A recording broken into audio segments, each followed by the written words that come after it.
This video is going to be a look at the Eagles offense in preparation for the NFC Championship game against the 49ers. I generally cover the Ravens on this channel. This is a Ravens content channel, but with them being out of the playoffs, I look for opportunities, film studies, things that I find interesting and that maybe some small details that I noticed I try to point out to people. So what I'm going to do here is I'm going to talk about the Eagles 2-by-2 formations and how I think they are balanced, not just in terms of how many players are to the right and to the left side of the formations, but how I believe, and I can't prove this to be honest with you, that the Eagles 2-by-2 formations are more balanced in terms of run pass than their 3-by-1 or some of their 2-by-1 formations, which are somewhat rarely used. So when I say formations, what I'm going to do is, before we get the plays running, I'll just show you the first formation. We're going to cover three here, okay? So this first one is going to be called Ace Gun. There's actually a picture of it in the background behind Jalen Hurts and Miles Sanders at the mesh point. So here we go. We've got Ace Gun. When we say ace, we mean a receiver and a slot tight end, in some cases a fullback on one side, and then another receiver and a slot on the right-hand side. Now, this video is going to be focusing on what the Eagles did to the Giants generally, to be honest with you.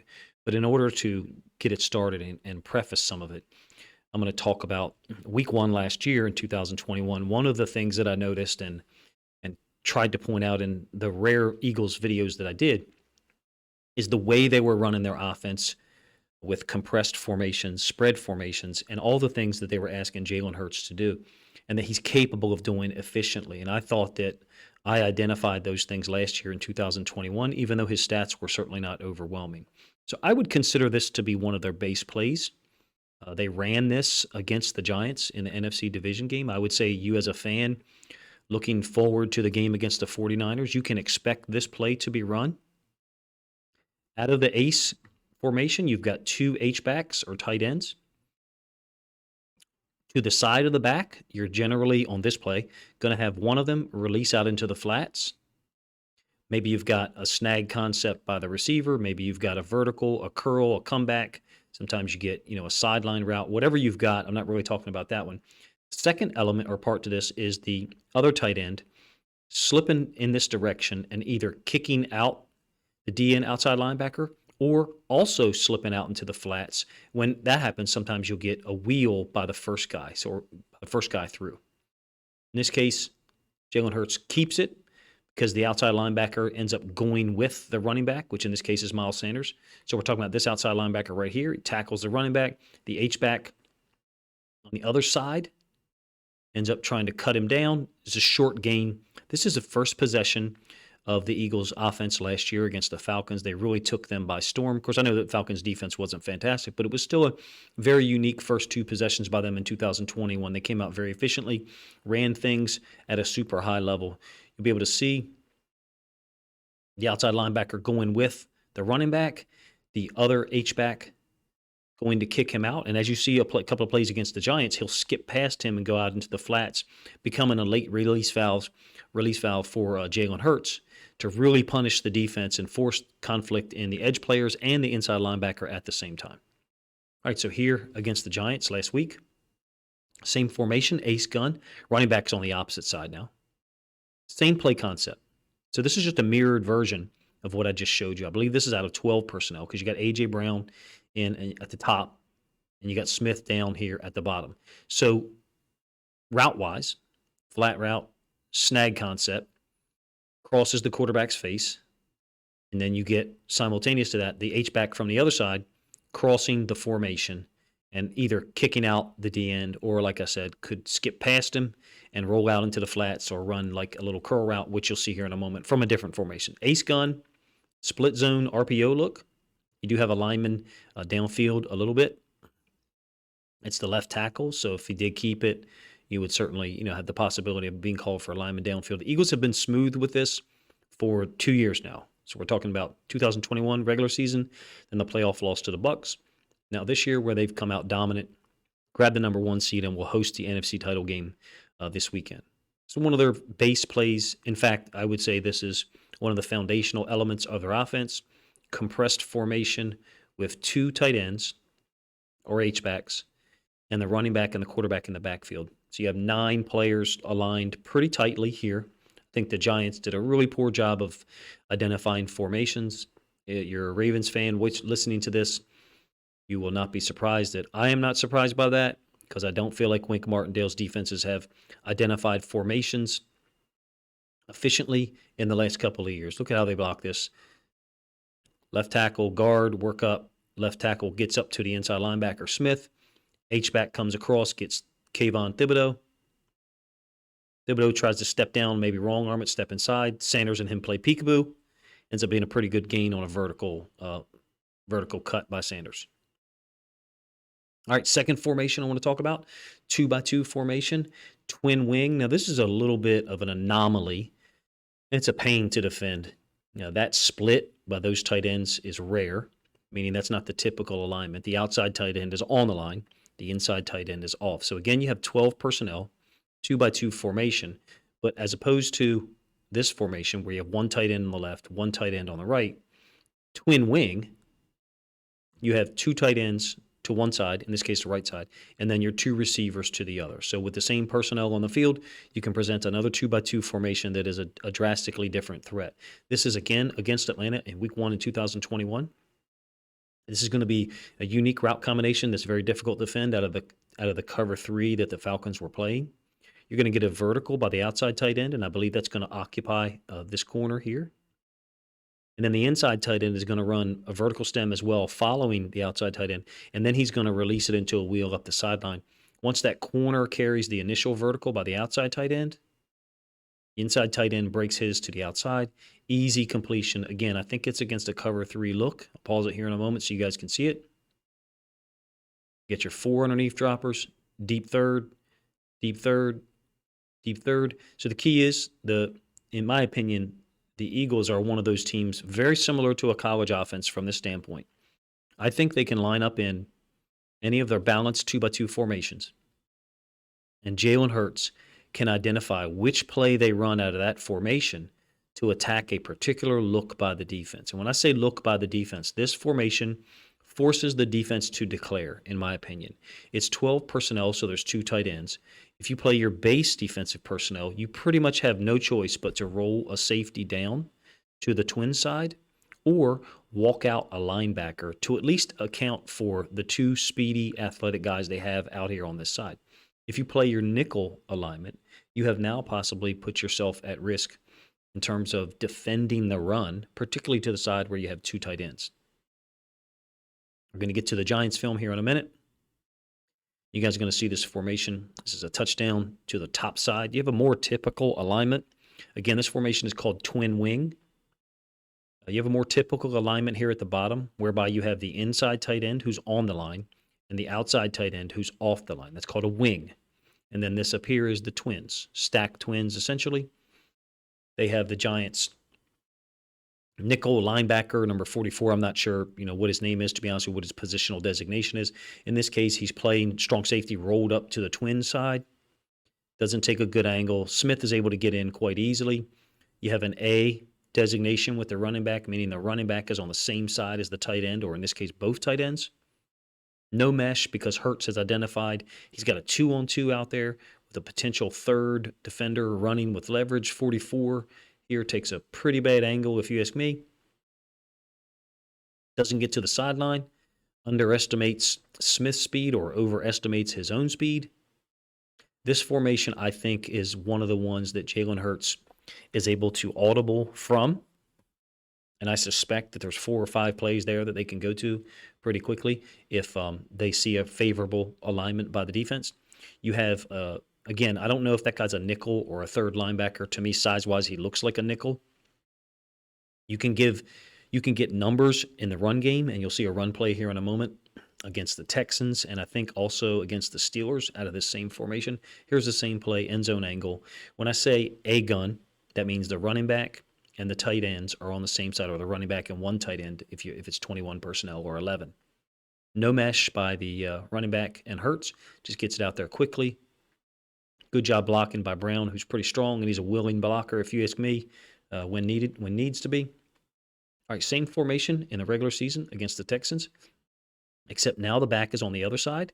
So theoretically, they could run the same play that we just showed you, bubble, and then Smith blocking, leaving this player unblocked, and then have the running back cross Hurts' face.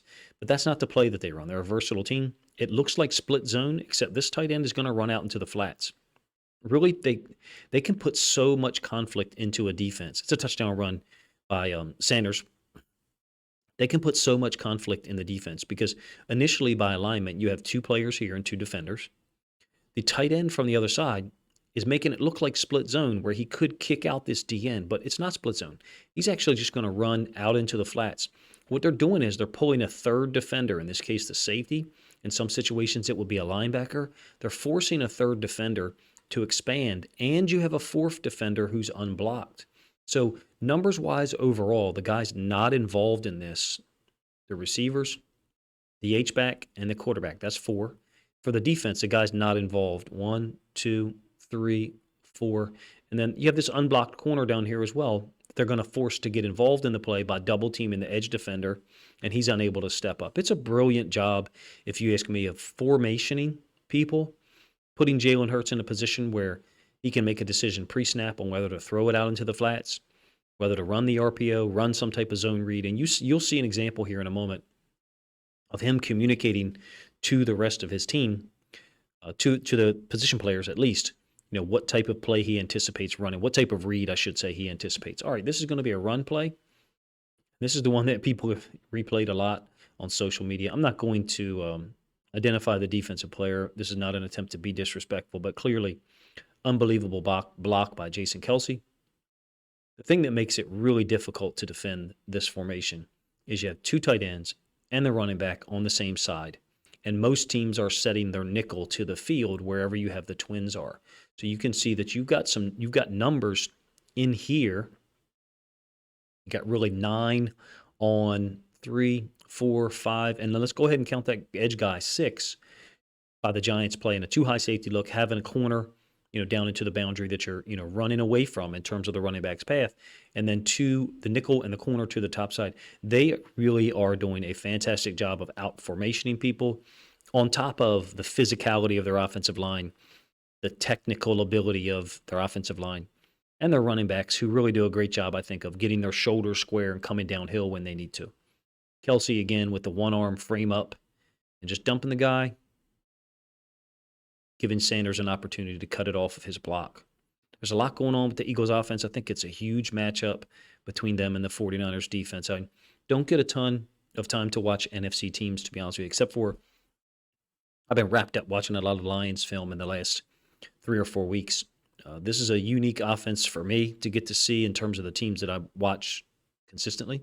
Certainly unique compared to the Ravens offense. It uses a lot of 22 and 21 personnel. This is 12 personnel. The Eagles do a great job, if you ask me, of creating angles for their O-line, using the tight ends in the run game, out formationing people because of the athletic presence of A.J. Brown and Smith. Late in the game, same formation, twin wing. Looks like Jihad Ward's kind of tired out here. I don't know how many snaps he played at the bottom side of the screen. It's a touchdown. Really punctuates the Eagles' win. I think there's a fourth quarter run because you certainly have a backup quarterback in. Just another example of what they can do out of twin wing A.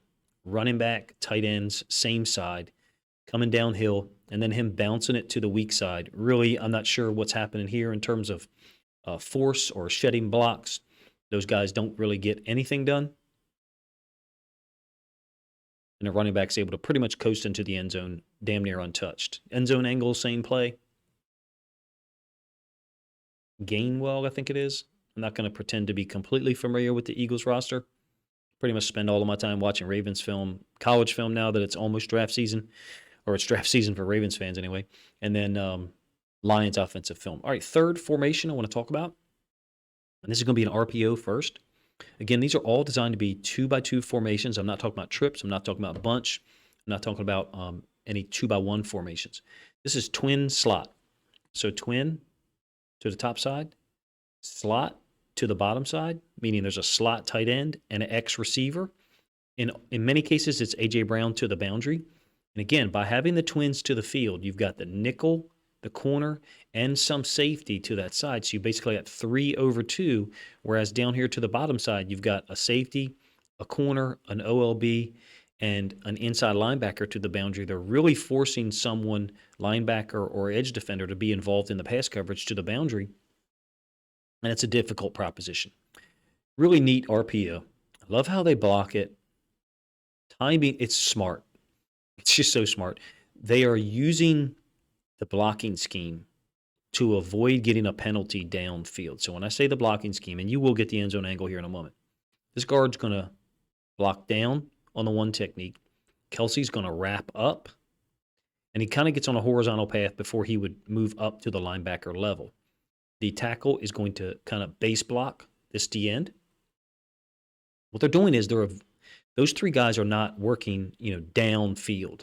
So should Hurts keep it and then throw the football downfield, you can see that there is no one downfield, right? And just so you understand, this is the same blocking scheme that you're going to see here in a moment on an obvious run play.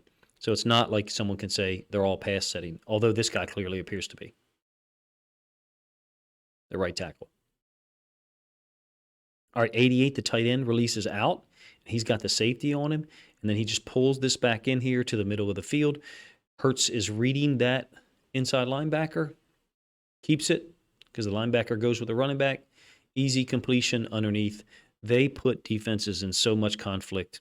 As a Ravens fan, I'm glad that we're not in the same division as the Eagles and have to tolerate this stuff two games a year. I'm going to show you the end zone angle here in a moment. I think this is a brilliant football play. I'm not sure how the 49ers react to RPOs. I'm not sure what their inside linebackers do. When they've got a pulling guard, or in this case, the pulling center, Kelsey, working up to him. I think the Eagles will have a unique and intelligent plan to deal with it. All right, so A-Gun again, the running back and the tight end, same side. Again, this is into the boundary.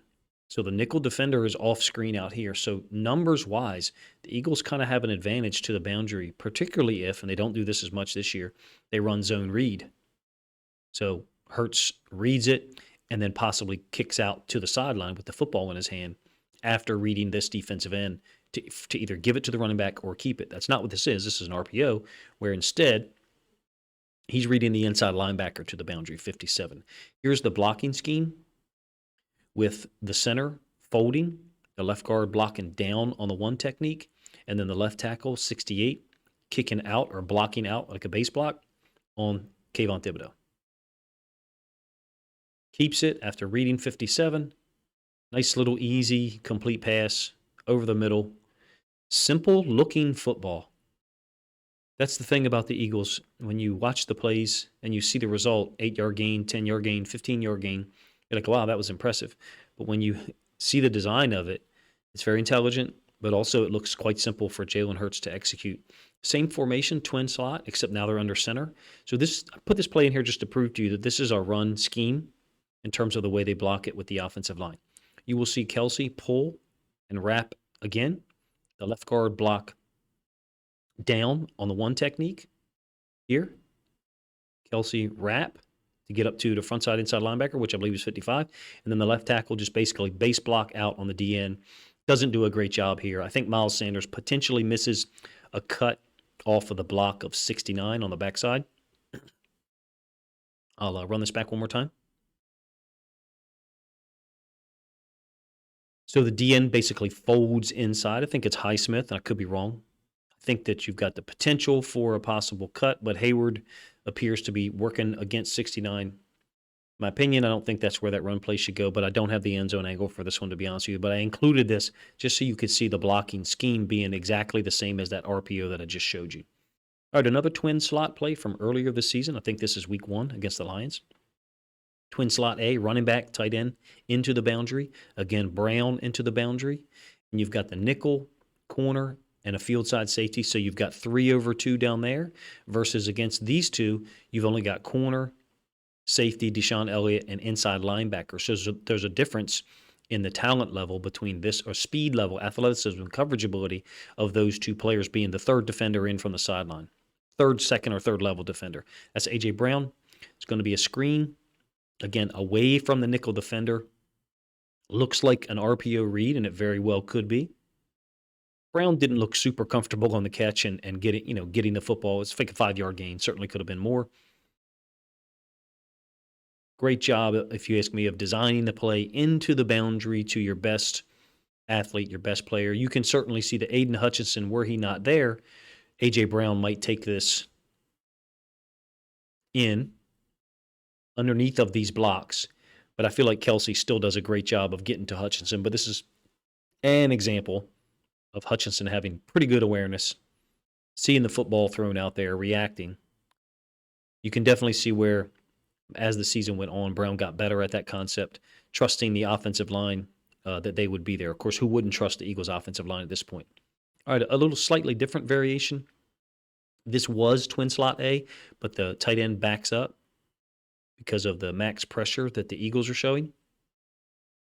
I feel like Hurts and the entire position group for the Eagles do a great job audibly recognizing things from various formations and not giving up easy plays to the defense. It'll be extremely interesting to me to see how prepared the 49ers are. This is a touchdown pass to A.J. Brown up top. Great throw by Jalen Hurts, clearly. It'd be interesting to me to see how the 49ers adjust, what they try to take away, and how often they go to these looks here. I don't think that they can survive multiple uses of these types of blitzes against this Eagles team just because of the talent level of their receivers and how accurate Jalen Hurts has been, particularly throwing to A.J. Brown, Smith.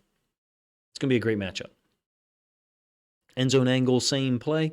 You can see that they bring the tight end back into the backfield to pass pro.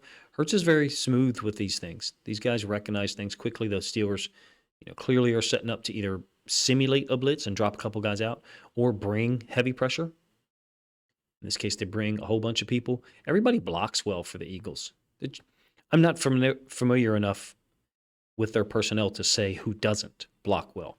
It looks to me like they all do.